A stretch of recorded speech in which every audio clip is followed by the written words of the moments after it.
Okay. Good evening, everyone. My name is Alexandria Williams, and I am one of the school counselors here at Mountain House High School. I work with students' last names SH through Z. So tonight, it's a mini workshop about strengthening your personal statement. So college entrance essay writing tips.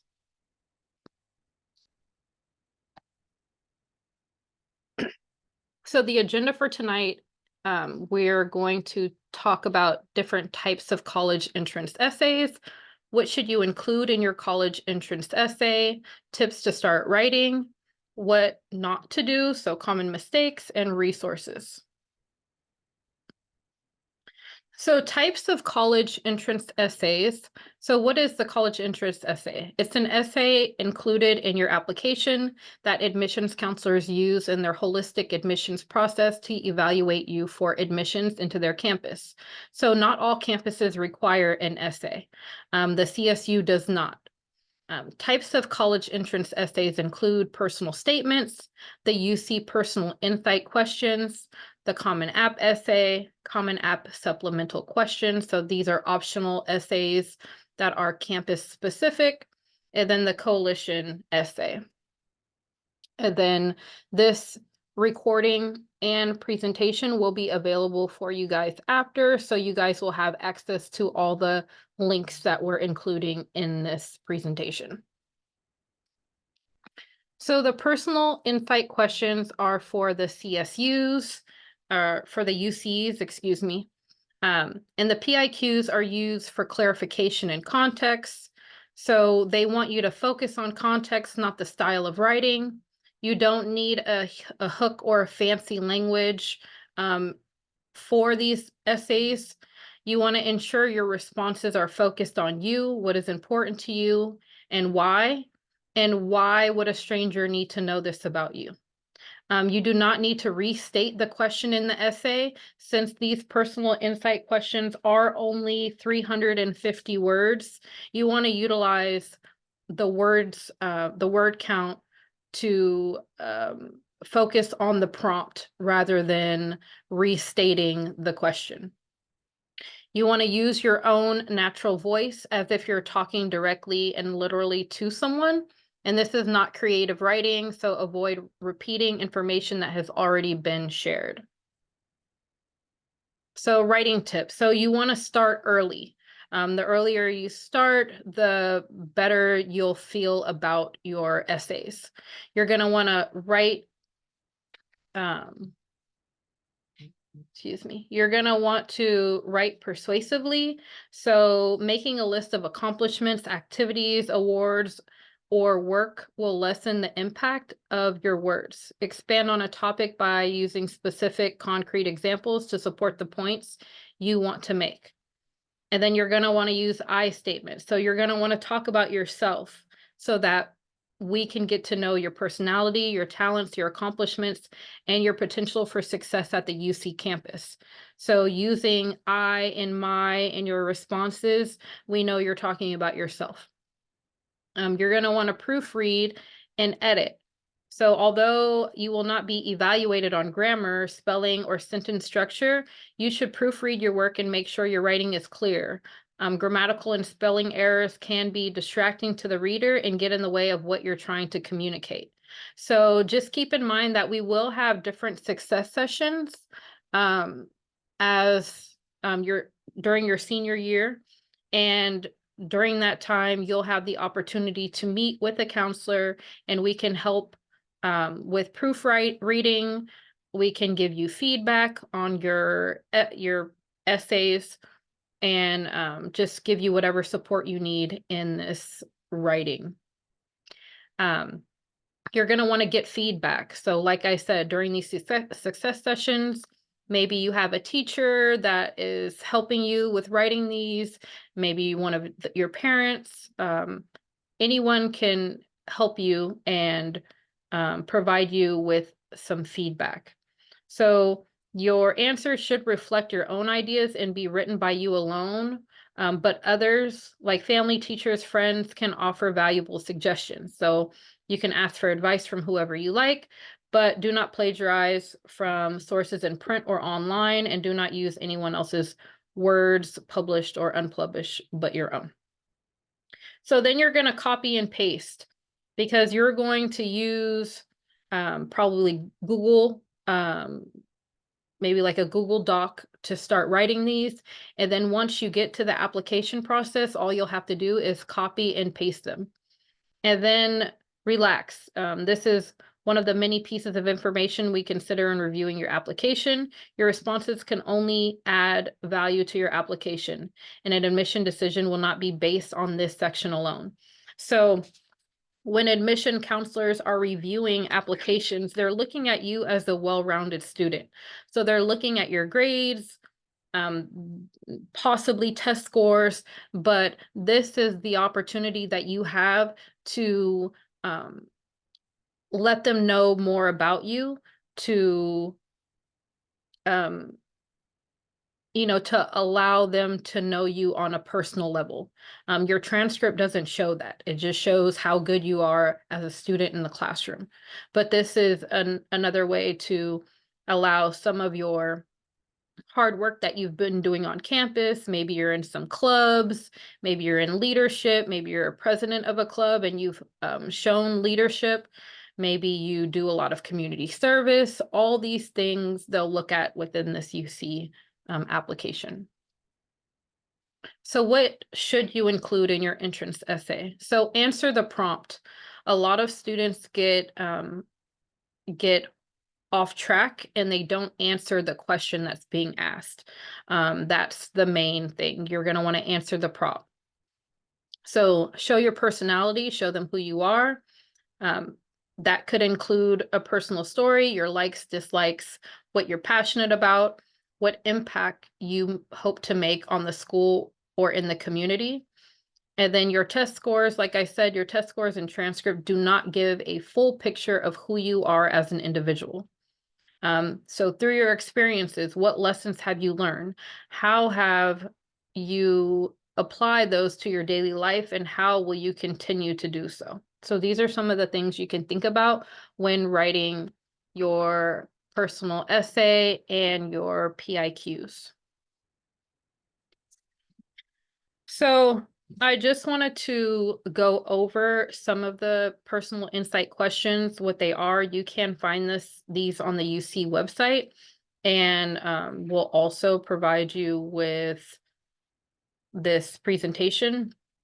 So there are 8 personal insight questions, and students will have to answer 4 of these. So the first one is describe an example of your leadership experience in which you have positively influenced others, helped resolve disputes, or contributed to group efforts over time. So some tips that the UC gives is, was there a time when you stepped up and took a role of leader in a group, team, family, or work setting? Briefly describe the experience, then explore what the experience meant to you. How did you grow from that leadership experience? What, if any, impact did that have in other places in your life? They don't need the definition of leadership. You want to stick to you. They want to know about you. They don't want to know what you know, or if you know certain definitions. They want to know about you and how you have contributed to being a leader. So this can be like if you participated in leadership, if you've been an officer in a club, if you organized a family reunion or something for your family. They want to know a time when you stepped up as being a leader. Number 2 is every person has a creative side, and it could be expressed in many ways: problem solving, original and innovative thinking, and artistically, to name a few. Describe how you express your creative side. So they want you to give an example of your creativity. Do not limit yourself by conventional definitions. They do not have a definition of creativity. So you're going to want to get creative Was there ever a problem where your imagination or intuition guided you to a solution? What was the problem and how did you arrive at the solution? And what was the outcome? So students can take these questions and dig deeper about themselves. Number 3 is, what would you say is your greatest talent or skill? Have you developed and demonstrated that talent over time? So maybe you created a club or developed a club, um, or they want to know, what do you consider your talents? Which one of these talent skills is the most meaningful, important to you? So they do, on the UC website, have prompts to help students dig deeper into these questions. Describe how you have taken advantage of a significant educational opportunity or worked to overcome an educational barrier you have faced. So these are just all of the PIQs. And then these are the rest of them. I won't go into reading them in full detail, but there are writing prompts that we can help students with. And if they bring, if students want to get a jump start on this before senior year, you can always send this to your counselors. If you started and you wanted to share like your Google Doc with us, we can give you feedback and help you with these questions. So tips to starting your writing. I'm going to keep saying start early because you don't want to wait to the last minute to start doing this. So you're going to consider what is unique about you or your story, your experiences. For example, like I mentioned, I have strong leadership skills. I'm a part of leadership. I was a president of a club. I went to science camp. Talk about why these experiences are important to you. How has it changed you? What have you learned from them? And how do you plan on applying what you've learned and using it in the future? So you really want the admissions committee to learn about you as a person. What do you want the admissions committee to learn about you that they can't see in your application and your transcripts? They can see what type of student you are academically, but what else is there to you? For your personal statements, you're gonna pick 3 to 5 adjectives that describe you. Write a paragraph or 2 about each adjective and how it applies to you. And then what adjective was easiest to write? Include this in your essay and build on this. Reread your responses. Does it clearly communicate what you're trying to convey? Have a friend or family member read your response. Can they tell it was you who wrote it? So you want this to sound as much like you as possible. So what not to do? So common mistakes. Common mistakes are not answering the prompt or trying to make a story fit that does not apply to the prompt. Overwriting. If there is a word limit, follow the word limit because they may not read it if it's over the word limit. This is not a creative writing exercise. The voice of your writing should be clear and genuine, and the stories, experiences you share should be authentic and true. Write about other people in your responses. Don't write about other people in your responses. Focus primarily on yourself and your story experiences.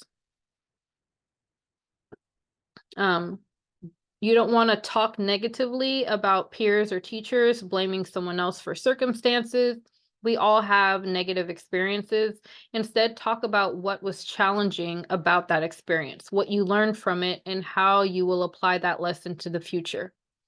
Admission counselors are not looking for a sob story. So just talk about yourself. Talk about what you've learned from your experiences. Everyone makes mistakes, but what did you learn from it? Share something above and beyond what is already included in your transcripts and extracurriculars. Give them background, clarification, and depth, the why, and do not plagiarize.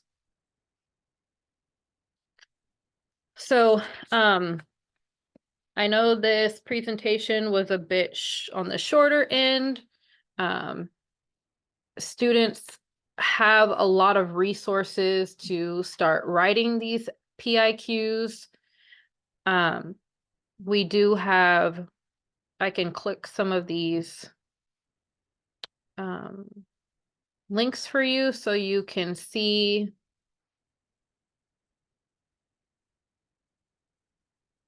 exactly what the UC website shows. So they have also a YouTube tutorial that explains the personal insight questions and what you can do to better your insight questions. They also have PDFs that helps with different prompts. So on the UC website, they say that the personal insight questions are getting to know you, your life experiences, interests, accomplishments. Think of your responses as a conversation with the admissions office. Be open, be reflective, find your individual voice and express it.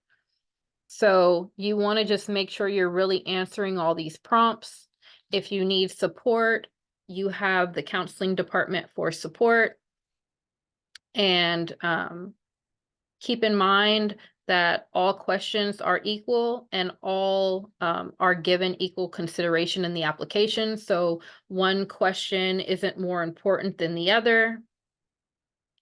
Does anyone have any questions or anything about any of these PIQs or personal statements, the personal statement essays?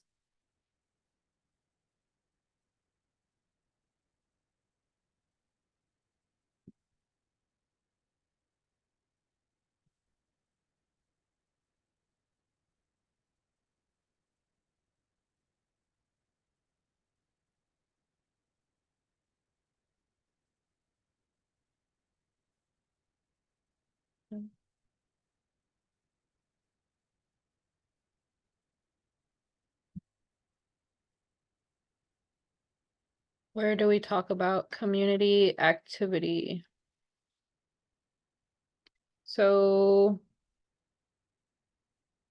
the PIQ number 7 is what have you done to make your school or your community a better place? So things to consider, think of a community as a term that encompasses a group, team, or place like your high school, home, or hometown.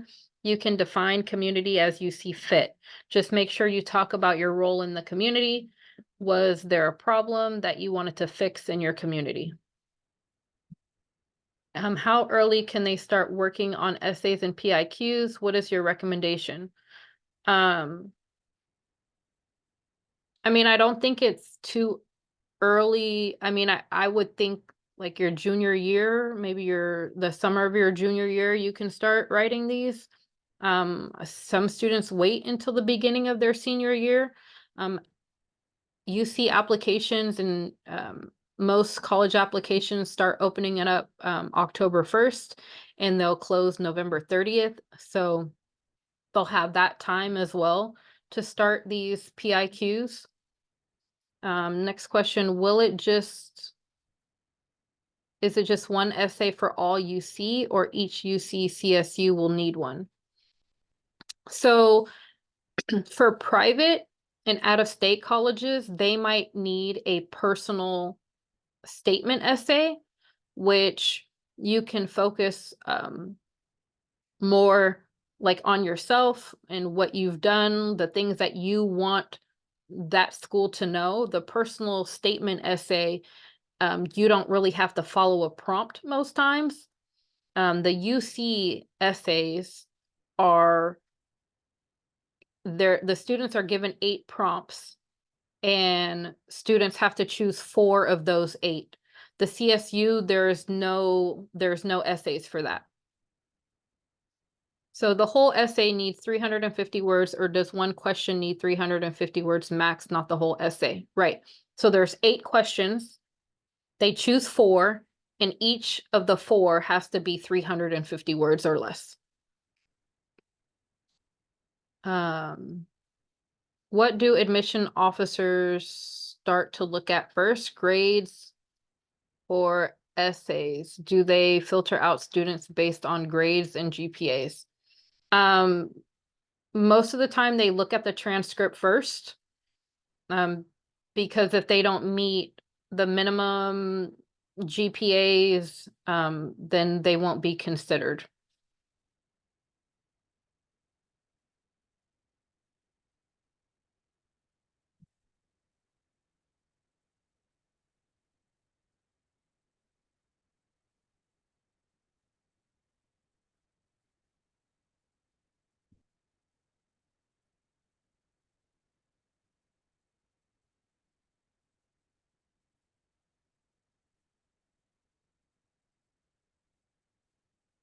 Do we have any more questions?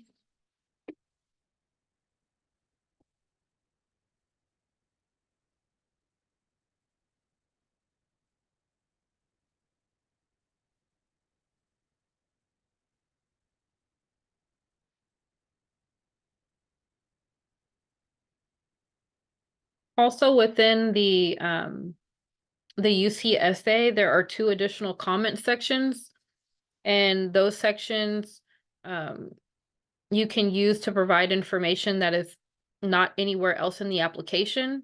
You do not have to use this for continuation of your PIQs. Do not link any resumes or portfolios. There is an academic history additional comment section used for clarifying unusual grading systems, non-passing grades, gap years, name change or school change, explanations for being unable to enroll in certain courses or decline grades. And then the PIQ additional comment section is used for changes in extracurricular activities, changes in family circumstances, additional details about something that was mentioned only briefly in the application, additional personal responsibilities or environmental factors. For example, if you had to go to court for a family matter and your grades were impacted because you missed school. So they do give you additional opportunities to tell more about you and who you are as a person, what you've overcome to get to where you're at now.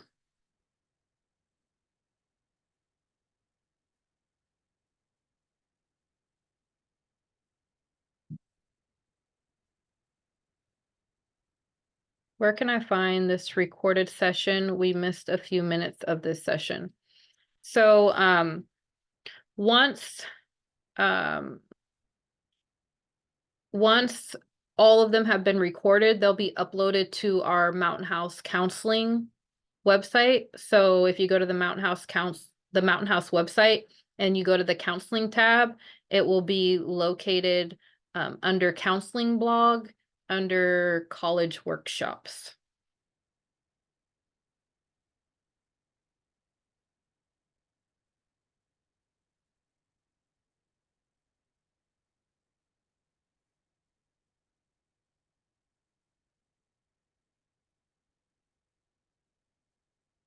Does anyone have any additional questions for me?